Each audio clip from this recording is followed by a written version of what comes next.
we've all kind of like struggled for over the same things for hundreds of years. We've seen evil and injustice happen in many different ways, and we all have the same kind of struggles with pride and hatred and the assumptions and prejudice that we have over so many people, or over so many people have on us. And in that sense, the Bible is actually such a relevant book. The Word of God says that it's alive and active. And it's true. It's a book that was written thousands of years ago, but it contains a message that is so relevant to us today, because as humanity, our heart hasn't changed much. We all are still struggling with the same things, just in different ways that it's expressed. And we all need a message of hope that can change that. So in the same way, as we've been looking at the conversations that Jesus has with us, and we are engaging in the stories of the people that are here, we're realizing that they go through the same things we do. And last time, we looked at a story of prejudice and assumption. And in the same way, this story kind of resembles that. We find ourselves with this lady who's an outcast of society, who belongs to this group of people called the Samaritans, who are not really liked by Jews, but they're really not liked by religious Jews. They think Samaritans are the problem, and because of their compromise and their lack of integrity and not worshiping their true God, that things are really, really bad. So they push them outside of society. But as if that wasn't bad enough, in this small town that we know of, we don't know if it had more than 500 people, this lady has a reputation for her indecency, a reputation for the fact that she lives with men that are not really her husbands. And I don't know if you can imagine the kind of life that would be in a town where everybody knows your name. And they know your name not because of something great that you did, but because they just talk about you, but they never talk to you. They gossip and say things and slander your character and your reputation, and all the time, nobody really talks to you. Or if they do, they talk to you because they just want to get the one thing that they know you will give them, right? I mean, can you imagine the interactions that this woman might have? That either people slander her and kind of run away from her, or a man approaches her because he thinks maybe he'll be the next guy that she will be with because she has that reputation. Who do you trust? And how do you go about your life in a situation like that? Well, the story in John chapter 4 points us to this lady doing her responsibilities, like fetching water and trying to do all the household items that she needs to do, but to do them alone. To go at a time where nobody's gonna be there because nobody's gonna be there because they're gonna gossip about her, and she's probably tired of hearing the gossip and the slander and the pointing of the finger and all the things, and she just wants to be alone. And as she tries to do the things she does and fetches the water and all these things, she meets this man, and this man asks her for water. Think about it for a second. A man is talking to you. And you know what men usually talk to you for. But this time he's not talking to you to get something out of you in the sense that you've always been accustomed. There seems to be some sort of compassion and some sort of just kind of like kindness for the first time. And then you start having this conversation. She starts having this conversation with this man. And she realizes he's a Jew. And he's one of those very important guys. He's breaking every norm, every kind of cultural assumption of men don't talk to women and Jews don't talk to Samaritans. And when a man usually talks to me, he just wants one thing, and you actually are completely different. That is challenging to her. She's not used to this. So she keeps on trying to divert the conversation. Jesus starts telling her about water, the water that brings life. And she's like, no. You don't even have a bucket. How are you going to give me water? And as she starts realizing that this guy wants to speak about something deeper than just drinking water, she changes the conversation. And she says, well, if you're a man of God, answer me this religious question that I have for you. And she starts talking about worship and where should people worship or not. And Jesus knows what she's doing. She's avoiding the deep part of her soul. Her soul is like a well who needs to be drawn out. So Jesus doesn't let the conversation go sideways. She answers her question, but not in an answer she would expect. And then he goes back and immediately goes to the heart of her being.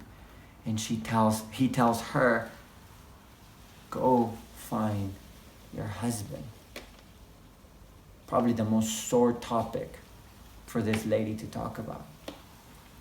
And she tells him, I don't have a husband. She starts becoming vulnerable and exposed. And maybe, just maybe, she just looks down and she knows, oh, he's like everybody else. He's just going to make fun of me, shame me, slander me. But there's something different that happens with Jesus. There's something that shocks her.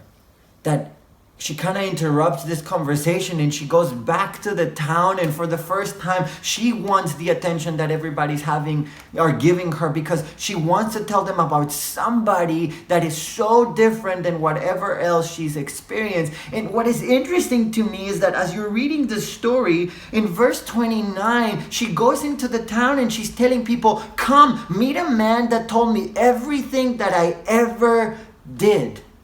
And I sit and wonder, and I'm like, okay, they had a conversation about worship, they had a conversation about water, about living water, and then they have a conversation about her husband, and she doesn't have one. And then she runs away and says, meet a man that knows everything I ever did. How long was this conversation? I don't know. Maybe they talked about more things here and there. Could be. But the reality that the Word of God is trying to point us to is that what happens usually with us as human beings is that our wounds become our identity. The past that is so hurtful and painful, or that one mistake that I just cannot get over, or of that one pain that keeps on taking me back and I get triggered in the present day, that's everything that I am. And until I can get over it and I can overcome it, I will always live in this terrified, hurtful place where my wound is everything that I am. And we see that in her. He just has to talk about that one thing that her whole life has become about. That one gossip everybody talks about. That one situation. That one wound. And she tells them, come and meet this man. And people go and meet him, and the story actually gets pretty exciting. You know, it's so funny. The first evangelist in the Bible is a woman. It's the Samaritan woman. It's the first one to successfully convert hundreds of people, because she just goes and vulnerably shares, hey, meet a man that told me everything I ever did. And then they go and meet him, and they get astonished just like she did. And then they go and tell this woman, wow, we believe in him. He must be the guy, but we don't believe him just because you said it. We've met him. So it's a very successful story if you think about it from that point of view. But what I want to draw our attention to is from her point of view. From her point of view, the moment that she meets somebody that has this compassion and tenderness and kindness, but this truth that really plagues her and that really has become everything that she is, the truth of her wounds. And you and I, aren't we the same? Aren't we plagued by our wounds and by our shame? Aren't we still suffering from whatever it is that happened when I was a young boy or a young girl, or when my mom this or my dad that, or my friends here, or that situation or that breakup or that hurtful thing that is just so full of pain that no matter what I do in my life, I'm still so wounded by that and I cannot get over it. Maybe you and I need to have a conversation with Jesus and meet this man who will not keep us in the shame, who will tell us the truth about our wounds, but who has the power and capacity to heal them. In a book of the Bible, in the Old Testament, there's this passage about Jesus himself. And in that passage, in Isaiah chapter 53, we hear in verse 5 that by his wounds, this passage talking about Jesus in the future, we will be healed. Our wounds are our identity.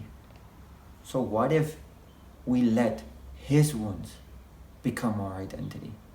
What if we let his wound, his pain, his suffering become everything that we are about, and let that heal us from every past and every pain and every suffering and every worldview and every thought and every voice we hear in our head that tells us you're not valuable, you're not worth it, you're a shameful mess that is so broken that will never be fixed, and you should just not even try anymore. What if we allow his voice, the voice that speaks truth and shares the light of God's goodness and glory, to speak to us and say you're worth and valuable, you're worth dying for. You are not what everybody else around you says you are. You are what he says you are. And let his wound, not our wounds, his wound become our identity. Because we're going to be identified by wounds regardless. So how about we just let his wound become our new identity?